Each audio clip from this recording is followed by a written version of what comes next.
Qual o teu sonho? Qual o teu plano para o futuro? O que você pensa em fazer na tua vida? Você sabe que o ser humano não poderia viver sem um sonho, sem um plano, sem uma meta, sem um alvo, sem um ideal. Cada ser humano deve ter objetivos na vida. Eu quero que você acompanhe comigo aqui a história de uma mulher que tinha grandes objetivos. O livro de Josué conta a história desta mulher. Está ali no capítulo 2, o verso 8 em diante, diz assim, ó: antes que os espias se deitassem, foi ela ter com eles ao eirado. É a Raabe. Essa é a sonhadora, essa é a mulher que tem um objetivo na vida.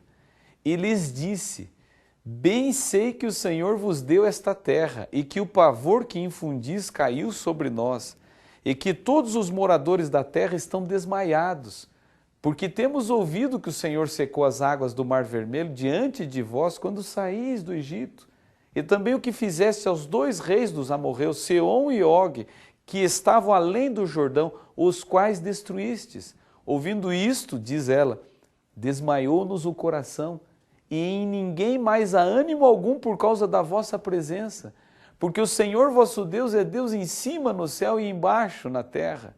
Agora olha só o que ela diz, interessante.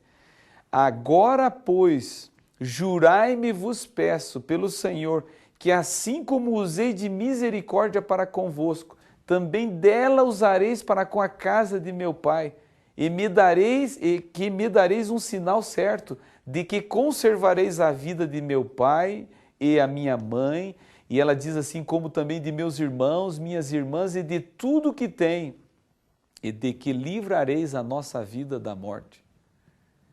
Interessante, o ser humano não pode viver sem um objetivo, sem um plano, sem um sonho, sem um alvo, sem uma meta. Jesus, ele já disse algo muito importante. Olha só o que Jesus disse. Cristo disse, ocupai-vos até que eu volte. Lucas 19, 13.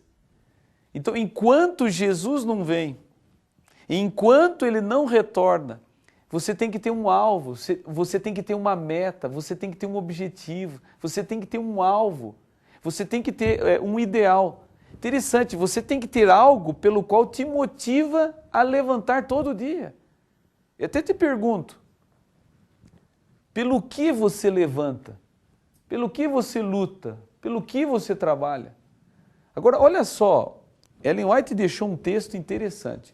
Ela quer retratar o seguinte, que o ser humano, quando ele tem um objetivo, ele se focaliza, ele se prepara. E olha só o que ela disse. Talvez faltem apenas alguns anos para que termine a história de nossa vida, mas devemos ocupar-nos até então. O tempo todo ocupado. Por quê? Porque quem tem um sonho é motivado. Quem tem sonho vive. Quem não tem, respira. Quem não tem sonho, o sangue corre nas veias, o coração bate, mas ele não vive, ele não tem uma motivação, ele não tem um ideal, ele não tem um plano, ele não tem uma meta, ele não tem um alvo, né? Que ele coloca todo dia, eu vou chegar lá. Então quem tem sonho vive, quem não tem, respira. O mundo hoje está separado em 2 grupos. O grupo dos que vivem, não é? E se entusiasmam, e se animam, e que têm vontade de vencer, e os que estão respirando. E sabe, quem tem um sonho é uma pessoa totalmente diferente. E eu vou te dizer o seguinte, eu me lembro quando fui pastor no interior de São Paulo, e eu vi uma maratonista correndo, e toda manhã, não é? Muitas vezes eu passava naquela região de Sertãozinho, Ribeirão Preto, e lá estava aquela moça correndo de manhã, treinando, exercitando.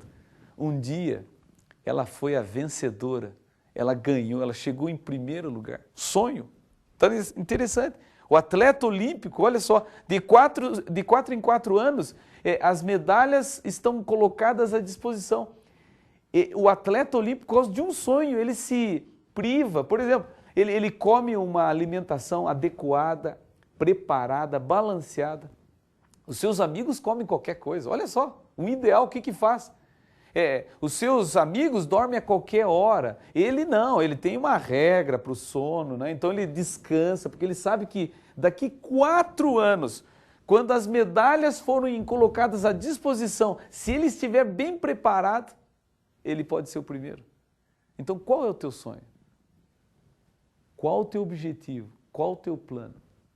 Interessante que Raabe é uma mulher diferente, sabe? Raabe, ela é uma sonhadora.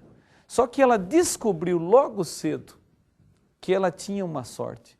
Ela descobriu logo cedo, quando você estuda a Bíblia, você descobre que Raabe, ela era uma prostituta cultual. Interessante. E ela percebeu que ela tinha recebido uma herança. A herança que ela tinha recebido não era uma conta bancária com muito dinheiro, não é uma casa, uma propriedade, mas era uma herança de um nome, de uma linhagem de prostituição. E ela logo cedo ousou sonhar, porque ela não se satisfez com isso. Interessante. O ser humano tem que se levantar, não importa onde você nasceu, não importa como você veio ao mundo, você não pode crer em predestinação. E a Raabe não crê em predestinação. Aliás, a igreja adventista não crê na predestinação. Ela crê que cada ser humano tem a oportunidade de decidir sua vida. E agora vem uma questão. Ela começou a pedir uma ajuda para o Deus do templo. O que ela conhecia, ela foi falar: "Oh, Deus do templo, me dá uma chance, eu quero ser feliz, eu quero ter um lar." Mas o Deus daquele templo, aliás, a cidade de Jericó, uma cidade perdida, ímpia e imoral, tinha os seus deuses, né, de barro, né, feitos pelo ser humano. Esses deuses não ouvem nada, esses deuses eles não ajudam nada, esses deuses são feitura humana, como a própria Bíblia diz, então eles não têm valor algum. E ela logo cedo percebeu que ele nunca seria ouvida. Agora, olha só, em algum momento ela suplicou a alguém especial, e Deus ouve. Nunca parte um desejo, nunca parte uma súplica, nunca sai do coração humano um anseio sem que o Deus do céu escute cada anseio. Interessante. E ela deve ter pedido: será que existe alguém aí por detrás das nuvens que pode me ajudar? Será que tem aí alguém? E sabe o que aconteceu? Quando Raabe percebeu a sua sorte, ela logo fez, um propósito. O propósito dela, o alvo, a meta, o ideal dela é o seguinte: eu não pude escolher nascer. Interessante, será que alguém pode escolher nascer? Vem cá comigo. Você já pôde escolher muita coisa, mas será que você pôde escolher nascer? Não. Ninguém pode escolher nascer. Simplesmente você nasce. E sabe o que ela fez? Ela fez um propósito. Eu não pude escolher nascer, mas eu já escolhi aonde eu vou viver. Eu nasci em Jericó, eu vou viver em Canaã.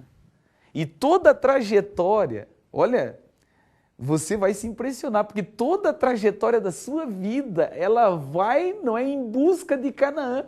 E você vai ver que ela vai mudar para Canaã. Interessante, é uma sonhadora, uma visionária, uma mulher diferente. E ela então disse assim: eu não pude escolher nascer, mas eu já escolhi onde eu vou viver. Eu nasci em Jericó, eu vou viver em Canaã. E de repente, sabe o que aconteceu? 2 espias entraram em Jericó. A Bíblia diz que os espias entraram na cidade. Tem gente que acha que os espias vieram ver a fragilidade. Não, eu acho que não vieram ver a fragilidade, eu não acho que vieram ver a fraqueza da cidade. E eles vieram, interessante, para que ver a fraqueza se você vai dar quase 14 voltas e depois de 14 voltas você grita e a muralha cai? Então, para que ver a fragilidade? Na minha visão, os espias entraram dentro da cidade, sabe por quê? Porque ali tem uma sonhadora. Então, na minha visão, os espias foram dentro da cidade porque tem ali uma mulher que quer uma chance. E eles foram identificados pela polícia. E aí começou toda uma cena de ação, não é? Eles tiveram que fugir por uma rua, uma ruela, um gueto e tal. E de repente, fugindo, chegaram diante da muralha. Não tiveram dúvida, subiram as escadarias da muralha. E a única porta que abriu foi a porta da casa da luz vermelha. E eles entraram. Quando entraram, uma distinta e simpática mulher fez este sinal e os escondeu no eirado.